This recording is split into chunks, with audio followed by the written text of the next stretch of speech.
नमस्कार, मी गौरी अवधूत या यूट्यूब चॅनलवरती तुमचं पुन्हा एकदा मनपूर्वक स्वागत। आज पुन्हा एकदा गांधारेश्वर या मंदिरात आलो आहे। या मंदिराला आम्ही तिसऱ्यांदा भेट देत आहोत।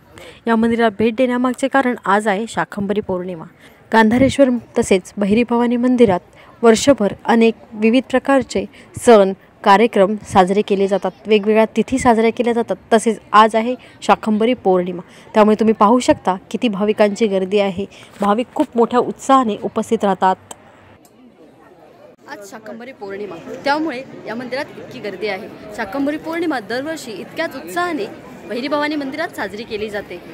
शाकंभरी पौर्णिमा साजरी करण्यामागे एक आख्यायिका आहे। शाकंभरी पौर्णिमा हा दिवस का साजरा केला जातो यामागे देवी पुराण महाभागवतामध्ये पौराणिक कथा आहे।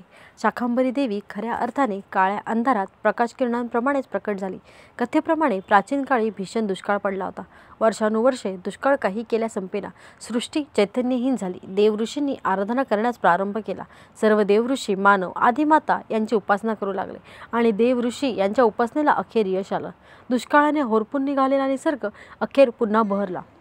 सर्वात आधी पालेभाज्या उगवून आल्या। देवीच्या कृपेने अनेक प्रकारच्या भाज्या, फळे व अन्नधान्यांची निर्मिती झाली। पालेभाज्या उगवल्या अर्थात प्रथम शाक उगवले। याच पालेभाज्याचा नैवेद्य मानवाने आदिमातेला अर्पित केला व स्वतः प्रसाद म्हणून प्राशन केला। अखेर दुष्काळ संपला, सर्व संतुष्ट झाले। तेव्हापासून या मातेला शाकंभरी देवी म्हणून पूजले जाऊ लागले आणि हा दिवस मोठ्या उत्साहाने साजरा केला जाऊ लागला।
तीर्थप्रसाद तसेच महाप्रसादही दिला जातो आणि आम्हीही त्याचा उपभोग घेतला।